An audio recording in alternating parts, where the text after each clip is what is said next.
Hello, everyone, and welcome to AEW 101 with the Sickos. This is Marcus, and I decided to do something a little different just to get beginners of AEW to understand the lore and older people. I've been watching for many years, and I don't still understand what everything is. So I got a bunch of previous cast people who have been on the show before to help explain their knowledge of what AEW is. And tonight we are covering Forbidden Door.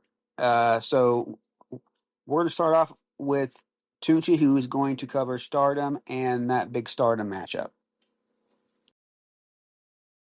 Hey guys, this is Tunchi.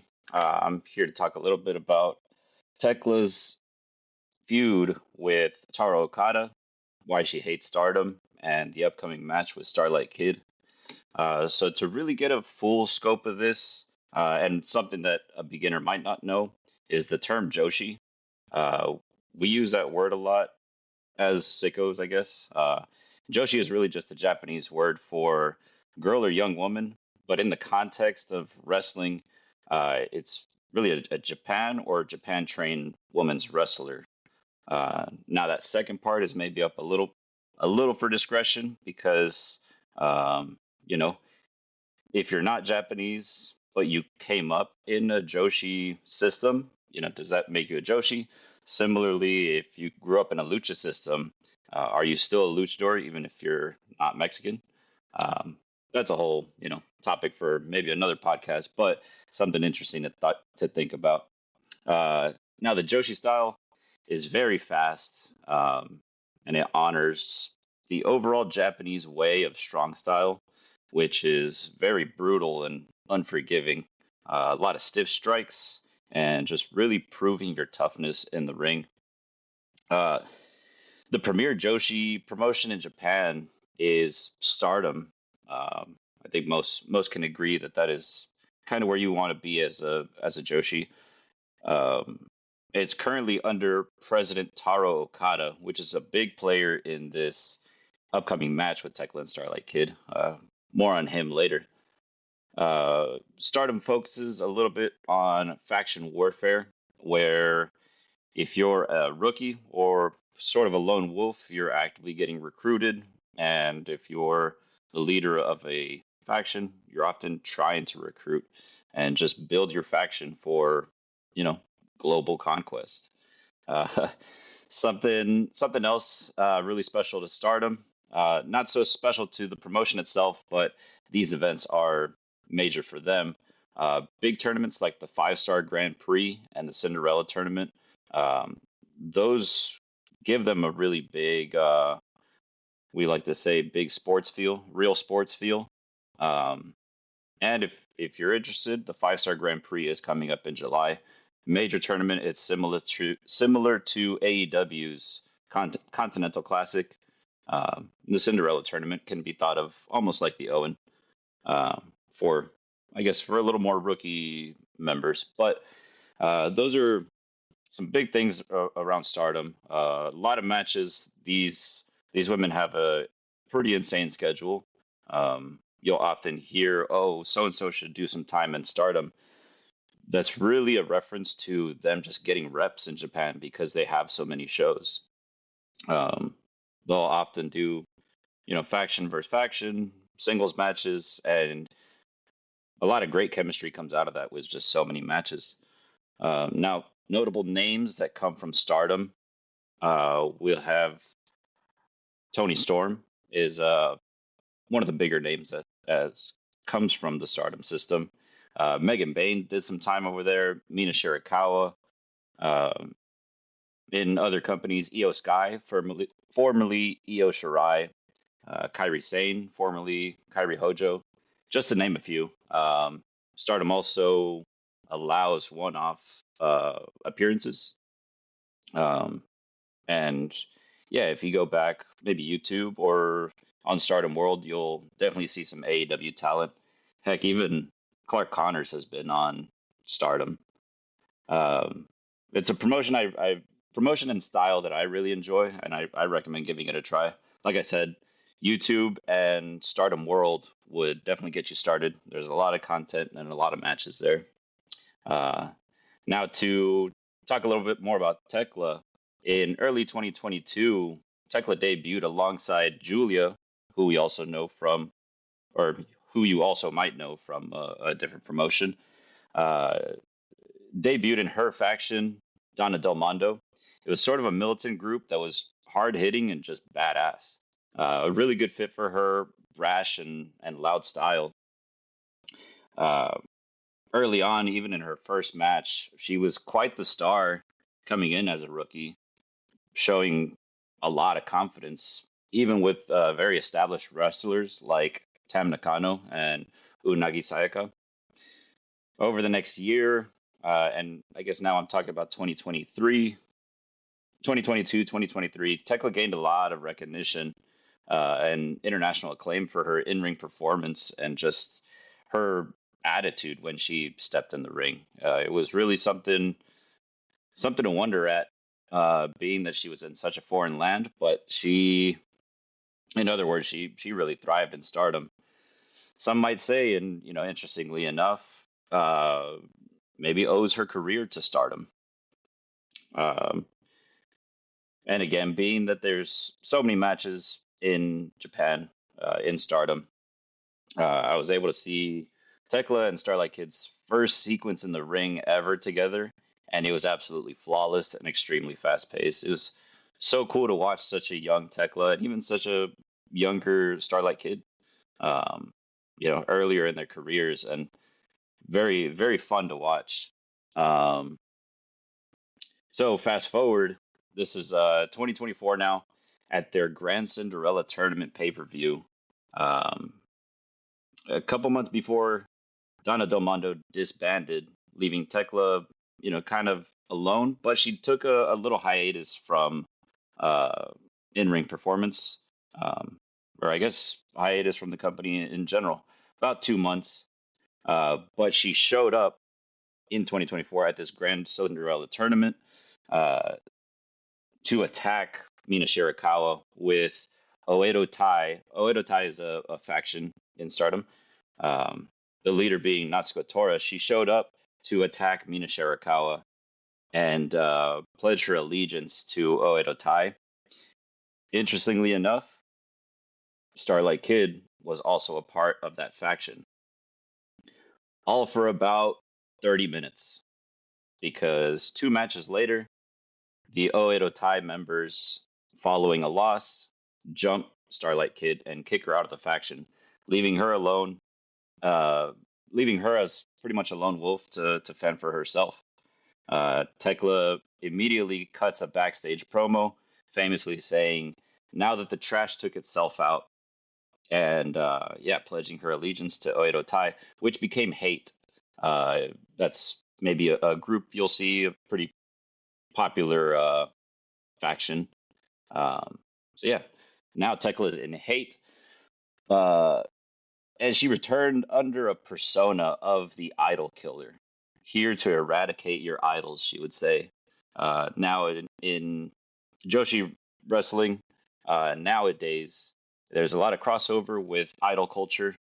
Um, it's kind of the cutesy, bubbly persona that Tekla constantly complains about on AEW TV. So she was here to eradicate all of that. Um, doesn't take much to find her in interviews complaining about it and talking about how much she hates it. So over the next year, she went after a faction that is particularly idolish. They called the Cosmic Angels. She had matches and then pretty habitually just attack them out of nowhere, following matches or backstage, because she hated the idol culture so much. She accumulated fines and was really getting on the president's nerves, Taro Okada. So that's kind of where that comes from. Uh, she was just kind of a thorn in the side of the company because she was such a loose cannon. Now at the Cinderella tournament in 2025, Tekla and Natsuko were DQ'd against Mina Shirakawa and Maika. This led them to just keep the match going, or keep the violence going after the match, where President Taro Okada and Mina and Tekla basically had a situation there where a match was made. Tekla would have her Tekla could choose an opponent for her next match if she won a her next match against Mina. Um, and so she kind of sat on that, knowing that it would be Taro Okada. So she did. She won that match. The stipulation kind of went further to the following pay-per-view, where if she won her match against Sayaka Kurara, she would have her match against Taro Okada. But if she lost, she'd have to join the Cosmic Angels, which is again the group that embodied idol culture in pro wrestling, and that absolutely did not sit well with Tekla. Uh, Fast forward to Grand Queendom 2025. She loses her match with Sayaka Kurara, causing her to absolutely go crazy and attack Taro Okada. Um, she was trash talking and spitting and attacking him pretty brutally. Even whips her with her belt. Famously, that's been her weapon of choice. But that kind of forced his hand, and Taro Okada fires her from the company at their biggest show of the year, Grand Queendom. Tekla even received a whole bunch of death threats, people calling for her to be deported from Japan. I mean, it was a wild thing. Um, caught caught Tekla off guard, but of course she walked backstage and rode into the sun. And by the sun, I mean AEW. So she's continued to antagonize him even after that. Basically, Taro Okada is living rent free in Tekla's mind. Uh, they've been she's been seen staring him down. I think at a New Japan show. She had some choice words at Stardom's American Dream show in April, and yeah, just really going after Taro Okada. Um, and it kind of blends into what we've seen in the past month or so with Tekla. Now, Taro Okada chose Starlight Kid to represent Stardom, and in my opinion, that's the best. Starlight Kid is the best representation of Stardom. Stardom is Starlight Kid is not a day one with Stardom, but Stardom is day one for Starlight Kid. She came up with Stardom and really made her name there. So it's it gives her that emotion, that something to fight for. Like she said on the promo that was aired on TV this past week. Um, Starlight Kid and Tekla have shared the ring 33 times together. So you can imagine what kind of chemistry that has built over the years. With only two of those matches being singles matches, um, Starlight Kid and Tekla had very fast pace, and this was a lot earlier in Tekla's time with Stardom. So a lot of growth has happened since then. Funny enough, Starlight Kid was the heel in those two matches, and Tekla was sort of still just this rookie with DDM. So there's a lot to think about when thinking about this match. It's my most anticipated. I think it's the match that truly honors what Forbidden Door is, and I'm looking forward to this so much. All right, guys. Any questions before we move on to Tunchi? Yeah, I had one. So in New Japan, there is Hontai, the kind of main group of wrestlers. It's technically, not a stable, but kind of a stable. I was wondering, is there something like that in Stardom? Like just kind of people who aren't part of, say, Cosmic Angels or Hate or Neo Genesis or one of those groups. You all kind of fall into some sort of faction. Uh, Sometimes they disband, and sometimes factions get heavier in talent than others. Particularly in this one, in Tekla's rookie faction. Donna Del Mondo. That one I believe was absolutely stacked coming into 2022 and 2023 with the likes of Shuri, Micah, Natsupoi, Julia, and I mean, although Tekla was a rookie at the time, she absolutely added to that. So while there's not, you could make the same argument for current day Hate and Neo Genesis and, Cosmic Angels of last year. There's never really one that's always the main, but, the talent gets stacked and it's just kind of a luck of the draw. All right, I had one too. Do go you ahead. do you reckon Okada-san's going to show up at Forbidden Door? I couldn't imagine he'd miss it given the work, but I mean, what do you think as the expert? Absolutely. He will, at the very least, be ringside. I think some shenanigans will play. I think he's somewhat wrestling trained. I've seen him give suplexes, and dude's got form. So if it's about him getting in the ring and stirring some trouble, I think that's absolutely a possibility and something to look out for. Makes it a lot more No, it fun. sounds fun. Bet. Thanks. Yeah, Yeah. I agree. So next we're going to talk about another big, huge match that was announced a few weeks ago: Kenny Omega versus Zack Sabre Jr. Zack Sabre Jr. has been around, but I wanted to give you a heads up of what he is all about.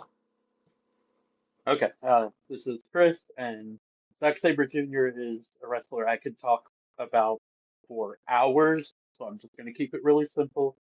He is a 20 plus year veteran, and just in New Japan, he is a multi-time IWGP Tag Champion, the inaugural NJPW World Television Champion, a two-time IWGP Heavyweight Champion. He's won the New Japan Cup, the G1 Climax, and he is the best technical wrestler in the world. And that's not me saying it, it's Bryan Danielson, who knows a little something about technical wrestling.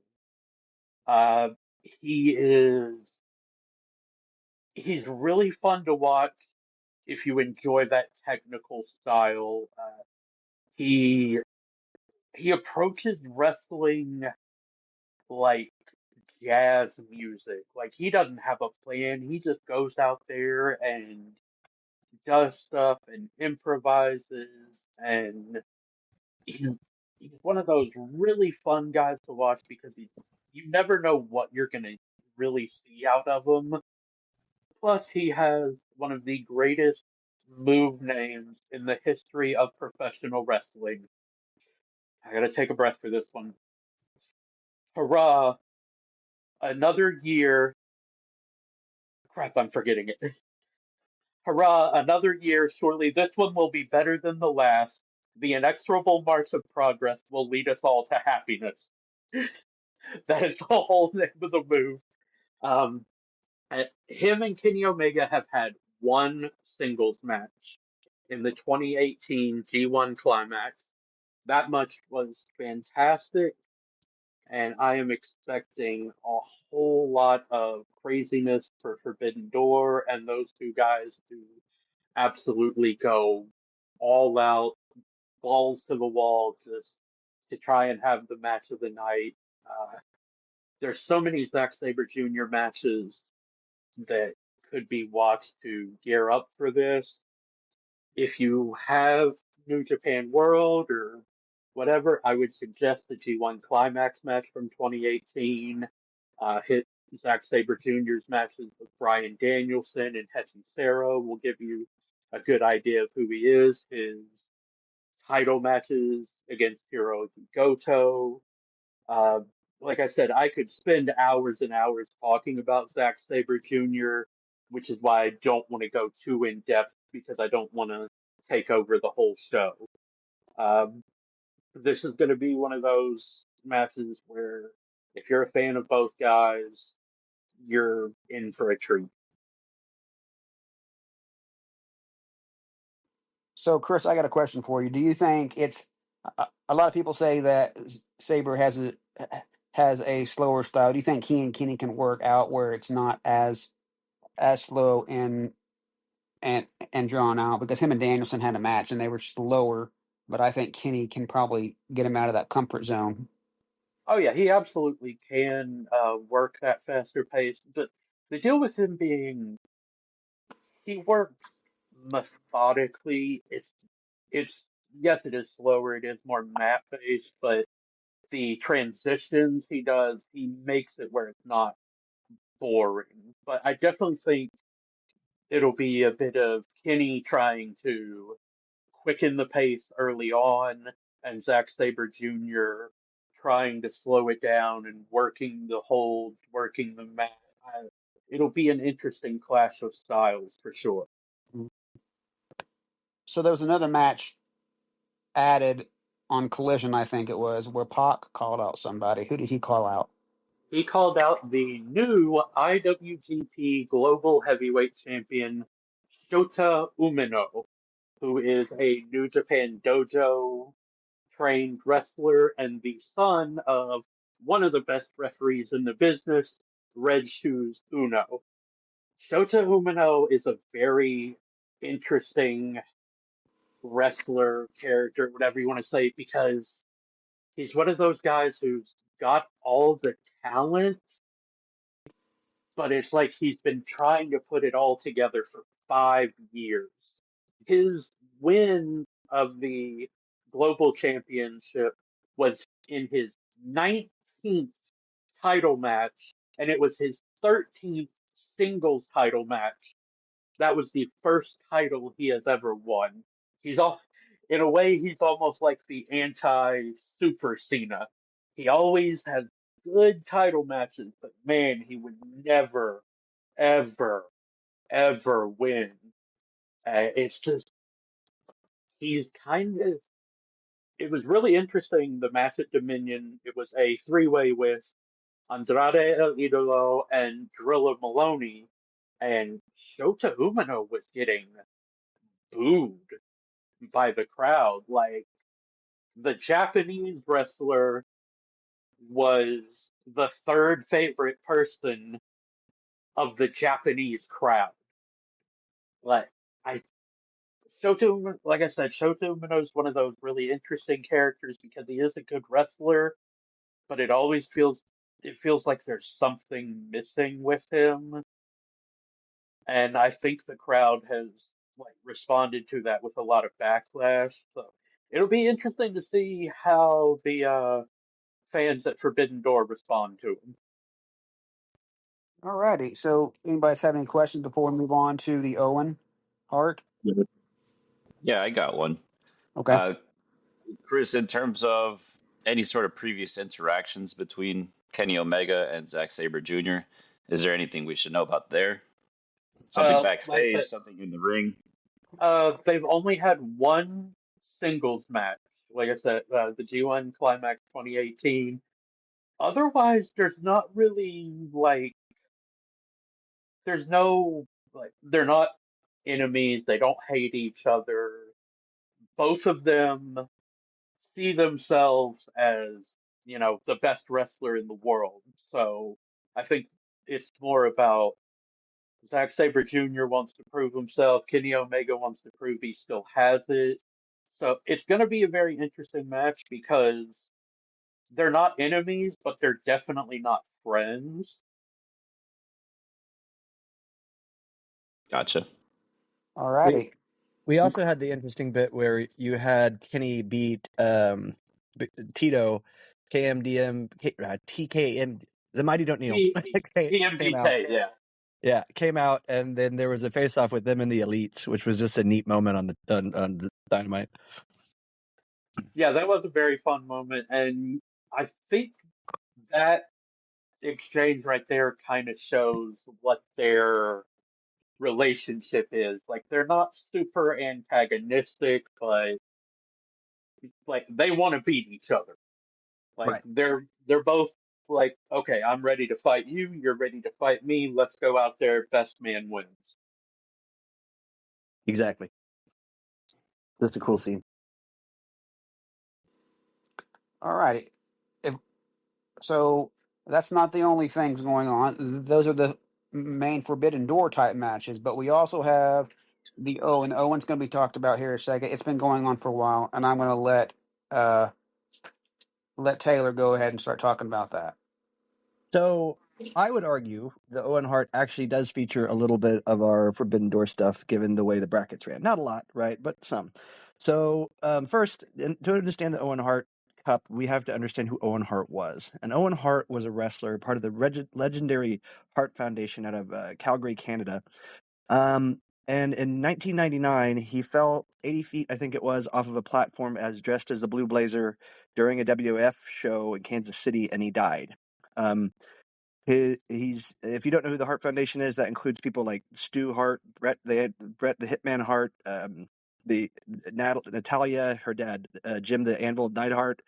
These are the British Bulldog. These guys are legendary wrestlers of the 80s, 90s, and early aughts. So when Owen died in 1999, his widow, Martha, was devastated, understandably. She very much blamed the WWF and Vince McMahon for his death. It could have been prevented. It was an unnecessary risk.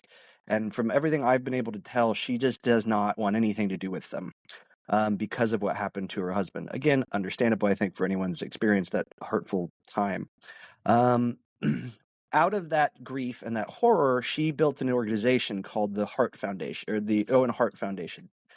You can get there via OwenHartFoundation.org. They're based in Canada. They do a lot of work with children's programs, the zoos, Amnesty International. I've been looking through their product list all day, and Martha Hart champions that.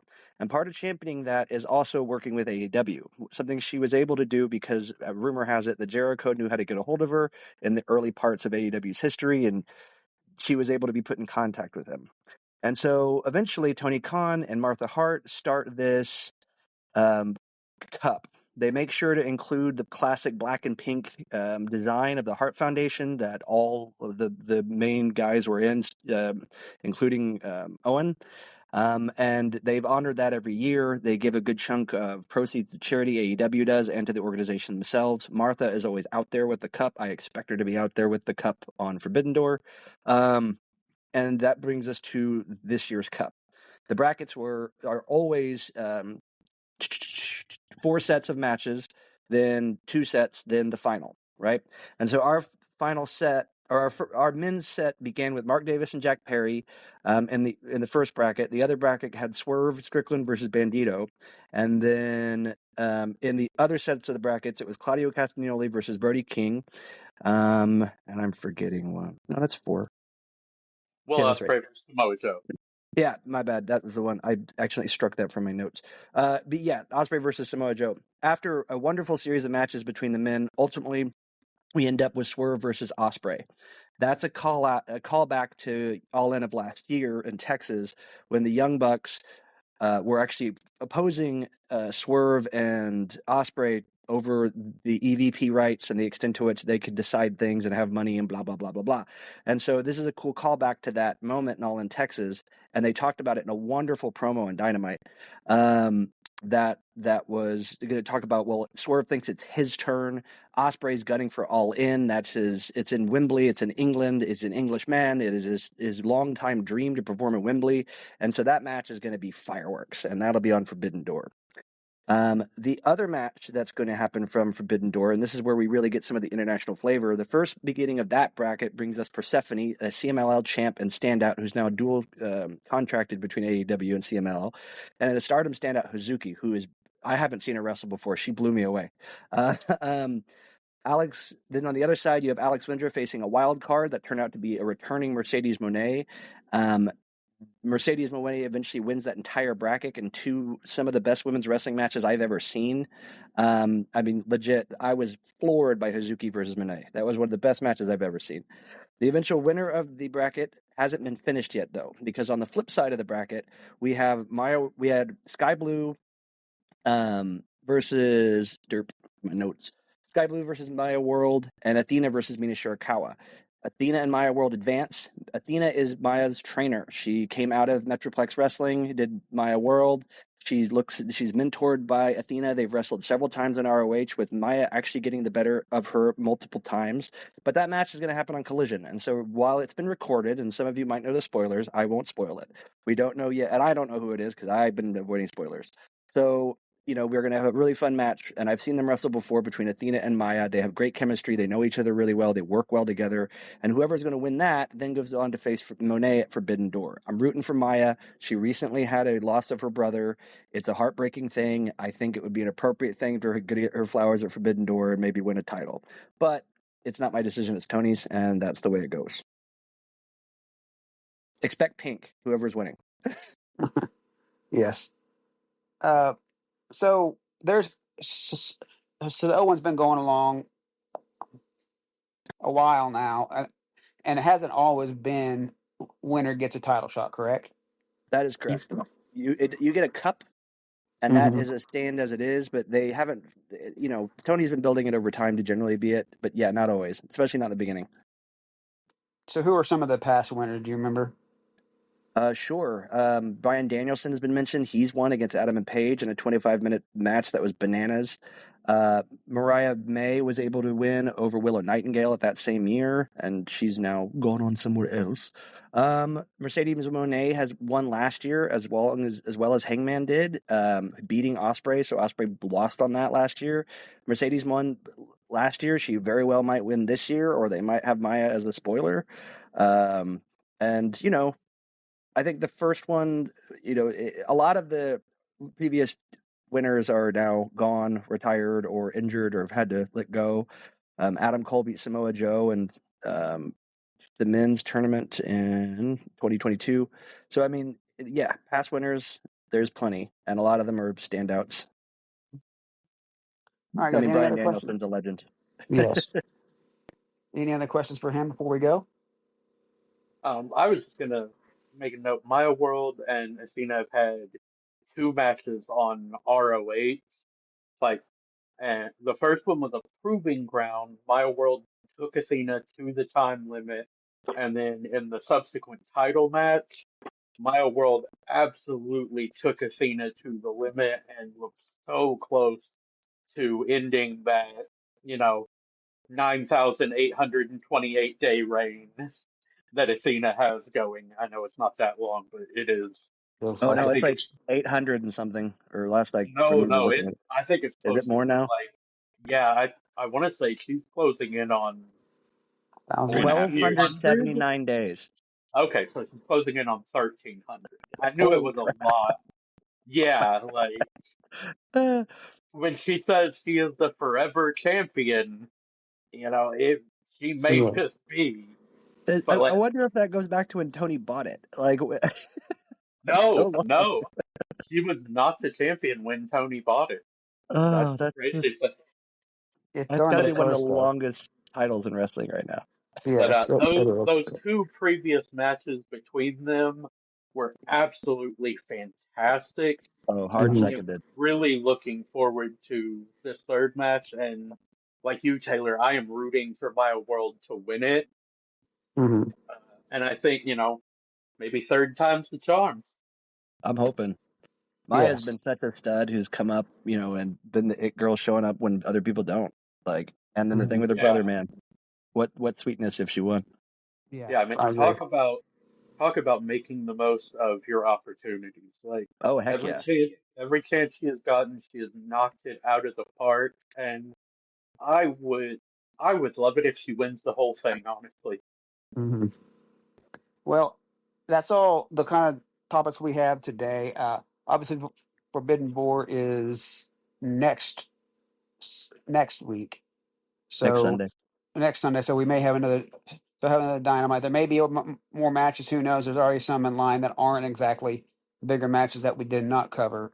But I'm glad you listened to this, and I hope this catches you up on this. This will be more of this. We have a whole team of people who are willing to come on the show and talk, and so this will not be our last episode. So catch up when you can. I appreciate it, guys, and I will see you guys next time. Thanks, Mark. See you later.